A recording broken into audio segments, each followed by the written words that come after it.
This is the city we call our own. These are the stories of the people we call our neighbors. This is the heartbeat of our hometown. Naperville, this is Real Talk. Hey, welcome back to Naperville Real Talk. This is the podcast where we feature all things Naperville, and today is our special monthly Naperville Real Estate Monthly Market Update. And as you can tell, we're a little different today. We're in person here working out of the Keller Home Loan Studio here at Enclave Co-working in downtown Naperville. And I've got my co-host, Mr. Todd Gosden from Keller Home Loans. Todd, welcome. Thank you. Good to be here. Thanks for inviting me. Absolutely. So it's been maybe a couple months since we've done this. Yeah. And it's good to be a new venue. By the way, for folks who watch this podcast, listen to the podcast, if you haven't come down to Enclave Co-working here, it's a great opportunity. I mean, you got to tour around a little bit today. Fantastic place. Really, really well done. It's really an escape from downtown Naperville, isn't it? That's right. We're in the Joseph Naper building. That's right. Which is a historic building here in downtown Naperville. Love it. It's right wonderful. above Jenny's Ice Cream, so you can smell the cones. Most importantly, where we're going next. Yes. So yeah, definitely check it out. And our friends at Enclave will take care of you. So we're going to get right into the market. It's September. Okay, this is our September update. And the last several months have been interesting in real estate world, right? So I feel like we're very interesting catching people up. Tell me a little bit about, you send out a weekly email to the team that you work with. And tell me about some of the trends that you're seeing on your end of the world in the last couple of months. Well, I think, trends are interesting. We're in an environment where every market and every economy is uniquely different, especially in housing, especially economically. And so, we're starting to see trends in certain areas of the country where maybe the demand for inventories is not as great as it once was. It's becoming seemingly very hyper local to some communities and some cities and suburbs of the country. Yeah. And I think that's an interesting trend. I think it's also an interesting trend that, as we still continue to see interest rates migrating in the 7% to 7.5% area is, people are wondering when the rates are going to start coming down. And that's a whole other conversation. You know what? I think that we're headed into what is seemingly look like probably a pretty good spring in 2024 for not only for everyone in the housing industry, but most importantly, those who are looking to buy and sell homes, that we may see a shift enough to where people are like, we may see some inventory back and we may see opportunities with lower interest rates. So I think there's most certainly trends that are at least peeking their heads a little bit, and we'll see what it looks like over the next 120 to 140 days for sure. Yeah, there's a lot you said in there that I totally agree with, and I've been picking up in conversations with buyers and sellers. Yeah. So one of the things you mentioned was how hyper-local it is. Yeah. Because it's so funny when you have conversations, and you and I have probably friends in this industry all around the world, but even when I just talk to friends and family around the country, or I have some friends and family in Canada, as you know, and you get everybody's take on what's happening, and it's so different. Really from different. Place to place, right? Well, not only place to place, people talk about economics as a national thing, but it's also a regional thing. And it's also, hey, what's happening in Chicago could be very different than Southern and Central Illinois. Totally. What's happening in downtown Chicago could be completely different than St. Charles and Geneva. That's right. So everything is uniquely different. That's why when you pay attention to what you hear maybe at TV or the media, it may not necessarily be happening here local in Chicagoland, for sure. Yeah, absolutely. Well, that's why I think this podcast is important, because obviously we're focusing on Naperville, but you and I, of course, work all over the Chicago suburbs. That's right. And so every individual suburb, as you pointed out, is different from the city of Chicago. So for people who are listening, watching, and they are thinking, okay, well, I listen to this podcast, but I live in Glen Ellen. Well, if you want to talk about Glen Ellen, let's talk about Glen Ellen, but that's a different conversation than if we're talking about Glenview. That's right. So you've got to pay attention to that. And as a home buyer, homeowner, don't make assumptions that what you hear on CNN or Fox News or CBC or whatever has any application to your unique situation. Well, no. And I think you just have to look at, the way we look at Chicagoland, and especially this area, is county to county. Yeah. Right? Because you can look at DuPage, it's completely different than Kane versus DeWitt versus Lake, whatever. It really is amazingly different in so many ways to what's going on. And I think that attributes to not any one place is equal or the same right now. Well, and it's funny you mentioned the county. So we were out here in downtown Naperville a few weeks ago interviewing people on the street because we wanted to actually get the real pulse of what people are thinking about the housing market here. And it was interesting. Most people here in Naperville seem to understand that prices are still going up. Home values are still going up here in town. But what they were surprised to learn is that in Naperville specifically, previous 12 months, we're up 7.7% in home values. There you go. As compared to the nation as a whole, is only 1.9. That's right. So we are way outpacing the nation. And then if you scale down from the nation to the county level, DuPage County, which makes up the majority of Naperville, only around 4% increase. That's right. So for those who live here in this specific city, you're doing pretty well as compared to your even immediate neighbors. That's right. Right. You could go 10 miles and be completely different depending on where you're at around here. So it's a very interesting thing. And I think that's what's so great about a podcast like this. And what you're introducing is hyper local is meaningful when it comes to, hey, I want to find a home that I either want to buy or sell. Yeah. Your local person like Chris Grano is why you do that. Yeah. Because if you talk to somebody in Lake County to help you in DuPage, it may be a struggle. Well, right. And I don't know anything about, Bannockburn, so don't ask me, That's so, right. Exactly. So then that's okay. You got to Yes. know. So that said, I wanted to take a look because you sent out something. We were talking about these different pockets. So right now, and as you and I know, we've talked about this before, the reason that the home values are staying so steady and so strong in Chicagoland in general is inventory. So with Chicago being still a very low inventory market, and we look at some of the places around the country, I mean, there are places that have seen legitimate price decreases. And that's where you get this dissonance in the national conversation, right? Because you have some people who are in markets that the values are going down, right? Yes, but you have a perspective issue there too. That's what I'm You're saying. talking about Boise, Idaho, that's up 50 some percent. Right. And they drop 20. They're still up 30 some percent. Well, that's what I'm saying. Yeah. For sure. So Right. I think it's softening in some areas for sure. Yeah. Well, you're right, because we're talking about, and a lot of this is the month to month where we're talking about. Oh, okay. Yeah. Right. Whereas year over year, prices may not have gone down, but month to month, it's like when we talk about inflation, right? And That's right. The government says, well, inflation went down. Well, you're right. The rate went from 9 to 8 to 7, but it's supposed to be at 2. That's right. So did it really go down? Yes. Yeah. Exactly. Yeah. Exactly. But that's kind of the same situation. People have to understand, you hear these snapshot quotes on headlines on a nightly news. I mean, do you really think that, I'm dating myself, Tom Brokaw is he's even still alive?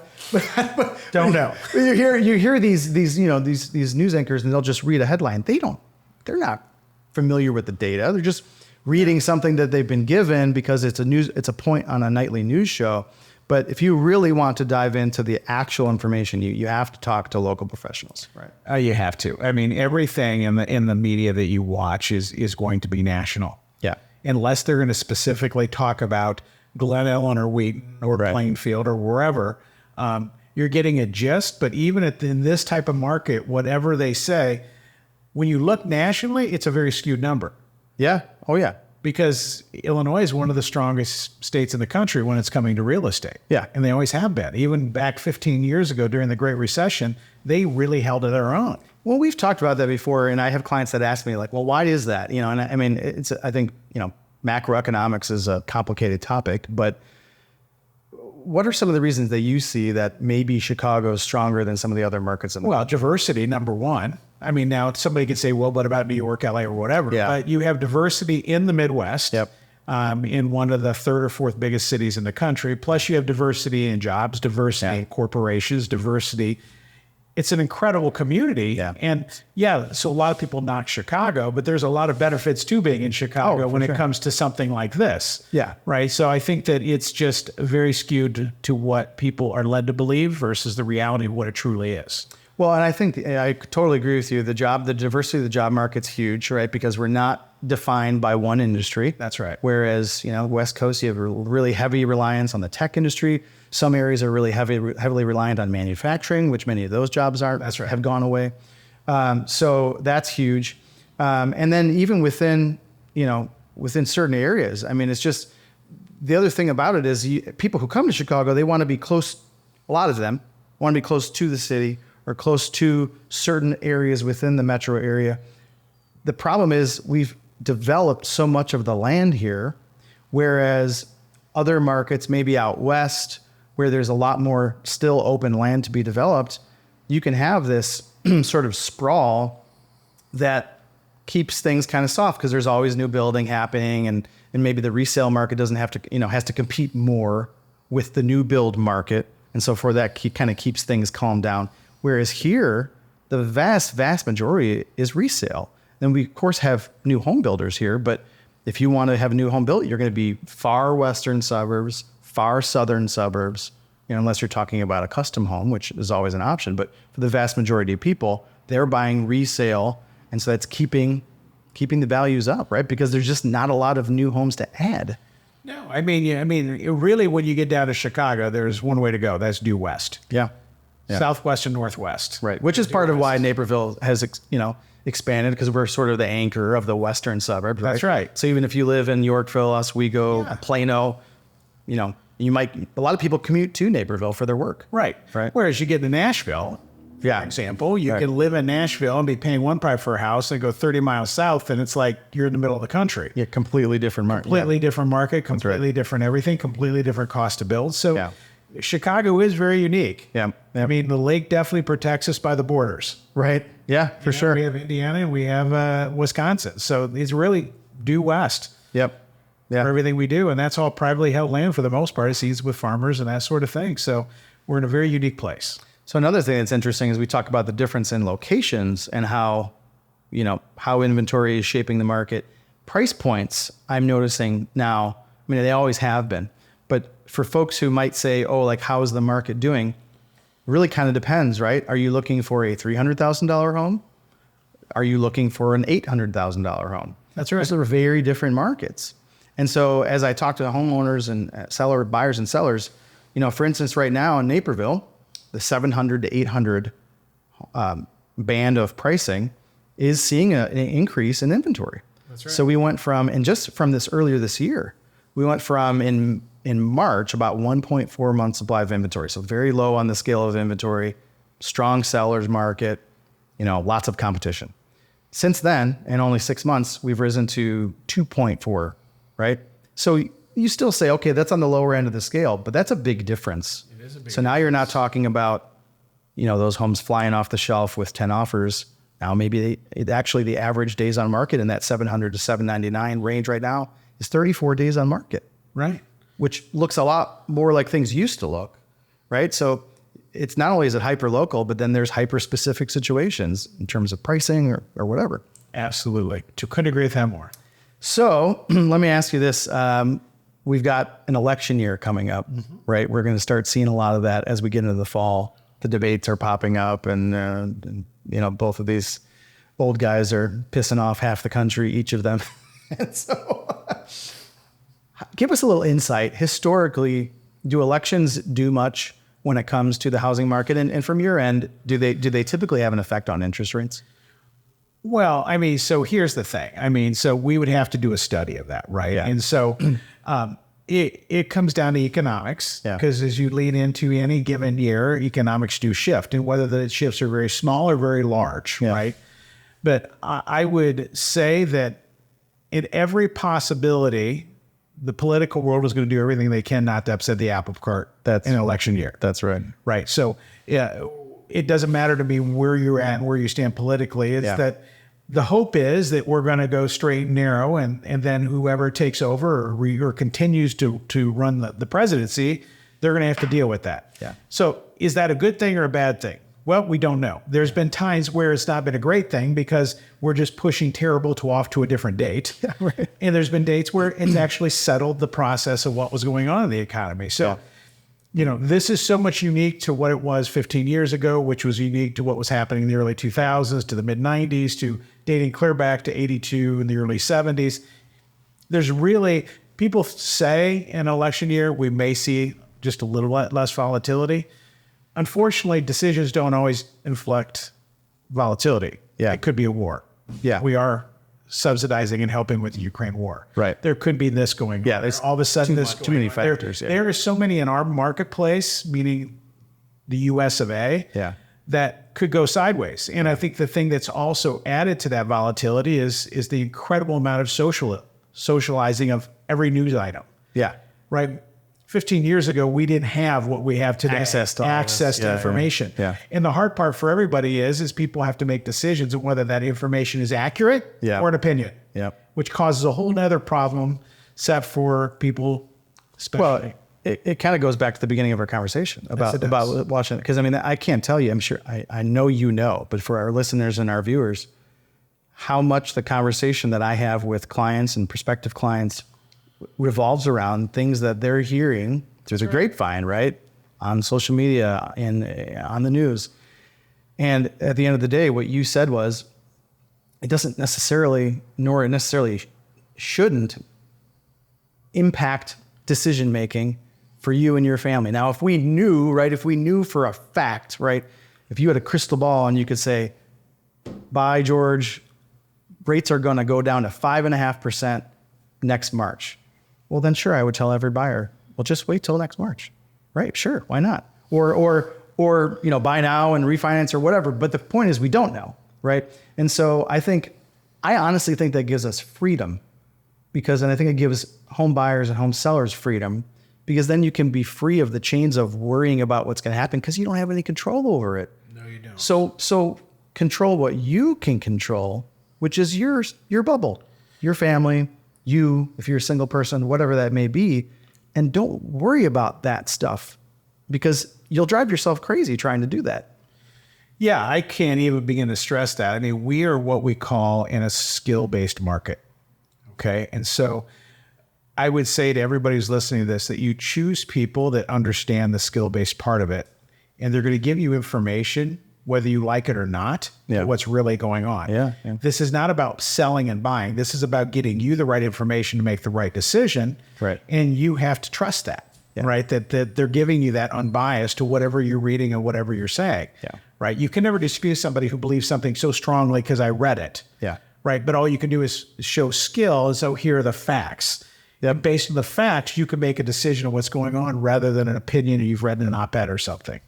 And in that, one of those skills is being able to look at a buyer or seller's situation. That's right. And from a clear mind that doesn't have the emotion wrapped into it. Because when I went and bought my house, I had emotion. That's right. But when I look into someone else's situation, I can be, an independent third party. And I spoke with a buyer this week who said to me, well, I'm thinking about, jumping back in there. And this person had some stuff going on in their life. And I just, we've all met the realtors and lenders that would say, oh yeah, let's go. Let's get out there, And I just looked at him and said, you know what? You just need to rent for a little while. You, obviously that cost me a sale right now. Right. But that's not the point. The point is what was best for his situation was sit tight for a little bit. And then we'll get you a great house, right? But everybody's situation is different. And if you're not talking to people that you can trust to give you, like you said, number one, the facts rather than the fluff, and then some actual perspective from a standpoint of concern for you. Right? Well, it's called a needs analysis. Yeah. Right. You got to sit down and understand the need for someone before you can actually start assessing. Yeah. Right. And I think that's the power of working with a person who has the right skill. Well, we just had that come up with a client that I introduced to you guys. They came in to me saying, hey, we're going to do an FHA loan. I said, okay, well, let's talk to Todd's team, and Grant from your team got back and said, oh, they're qualified for conventional. Yeah. I said, why did they want to do FHA? He said, they thought that meant first time home buyer. That's right. And they didn't realize that wasn't the case. No, but it's not. And so, but it's really interesting how we bring in a lot of, and I'm not making fun, right? But if that's not our area of expertise, a lot of times we bring in these assumptions, and we need somebody who has the facts, who can say, actually, here's what's best for you. That's right. And then that's so freeing. Well, and I think there again, we're back to socializing everything, is that everybody has an opinion on what is the right product for somebody when really there's a right product for you. That's right. So just because they did it doesn't mean you do it, because it could be a completely different level of circumstance. Well, and there's a million different ways to slice it up, right? So, I mean, like we've got some folks that are getting ready to sell their place and buy. And they said, well, what should we do? And I said, well, that's a tricky question because there's like 5 different ways we could go with this. That's right. And I said, so first, let's have you talk to Keller Home Loans. We'll figure out exactly where you stand with your financing. And then we can decide, maybe we eliminate 2 of the options. Right. And then we can still look at those other 3 and talk about those. But, Right. And I think the best thing that anybody can do is listening is make sure when you're sitting down, ask clarifying questions. Yeah. Because if there's anything at all that you don't understand, stop. Yeah. Ask, because there's no ridiculous questions. No. Because if you need the clarity, you're going to have a difficult experience buying a house. You need absolute clarity in what's going on, and you have to trust the person who you're working with has the skill to do that for you. Yeah. Well, that's why you have professionals, right? And it's nothing to be, I know a lot of folks feel familiar with housing because we live in them, right? That's right. But that, but that doesn't necessarily mean that they go through the processes time and time again like we do. So don't be ashamed of that. It's okay to not know everything. I don't know lots of things. Well, that's why you ask. Right. If everybody knew everything, they'd be a computer. That's right. Or AI. One of the 2. So, hey, before we wrap up, Todd, I'm going to take a look at what our numbers are doing here in Naperville. Just gives everybody kind of a snapshot for September. So again, median home values have continued to rise. So right now, we're sitting at an all-time high for detached, so single-family homes sitting at $615,200 as of last month is the median home price in Naperville. For Naperville. For Naperville. That's amazing. Right. There you go. And we did have, it's interesting. So the beginning of the year, things kind of flattened out a little bit. We had a little pause there. And I don't know if it's just people kind of testing out, waiting for those fluctuations in the interest rates. But then we have seen a steady rise towards the end of the year this year. And we've speculated, but I think, going on a little bit of gut here, maybe a little bit of experience, I tend to agree. I think things will probably stabilize a little bit as we go into the next year. They will. Because I think I can at least say from a buyer and seller perspective, I can't speak to the interest rates, but buyers and sellers oftentimes as we go into an election year tend to wait and see. It's kind of like the stock market, right? Because everybody, investors want to wait and see who's going to come out on top. What are they going to do? What's going to happen? So I anticipate that we'll have probably a little bit less volatility till in the next year. But I think things are going to continue to increase in terms of value. So if you are out there right now and you're thinking, well, maybe I'll wait till next year, I wouldn't necessarily do that. Again, do what's right for your situation. But if you're ready to go now, one of the things I can tell you, Todd knows this, as we get into the fall and the winter market, now's one of the better times to buy a house because you're going to have less people out there on the streets fighting with you. And you've got a lot of people getting involved in school and things like that. And again, not to say that it's not a good time to sell, but for buyers who are tired of getting beat up in bidding wars over the last 3, 4, 5, 6 months, get out there now. Go look at some properties that maybe have been on the market for 2 or 3 or 4 weeks. Yep. And now maybe you'll have a chance to have a sort of old school, normal negotiation. That's right. So I think that's the good news for buyers. I think the good news for sellers is your equity's never been higher. And if you're interested in tapping into that to do some investing, it's a great time to do that as well. So reach out to Todd, find out how you can do that. Any final words for us here? No, I really do believe it's going to get better. I really do believe in the professional and the skill behind those professionals to be able to walk somebody through the process. And it should be an experience of fun for you. It should not be a drag of experience. That's right. And I think that's why the skill-based professionals are the people you want to work with, is just make sure you're working with those people. Yeah. And you're sure to have a great experience, because it will always be honesty and it'll always be integrity. And you're going to appreciate that more than everything. Yeah, 100% agree. Todd, thanks for joining us. You're welcome. So we're, once again, at the Keller Home Loan Studios here at Enclave Coworking, downtown Naperville, for our first in-person version of the Naperville Real Estate Update podcast as a part of Naperville Real Talk. We'll have a new season of Naperville Real Talk coming soon. We're getting our episodes lined up, so stay tuned for that. Can't wait to introduce you to all the great guests. And as always, if you have any questions for Todd or myself, reach out. All our info's in the show notes below, and we'll see you guys next time.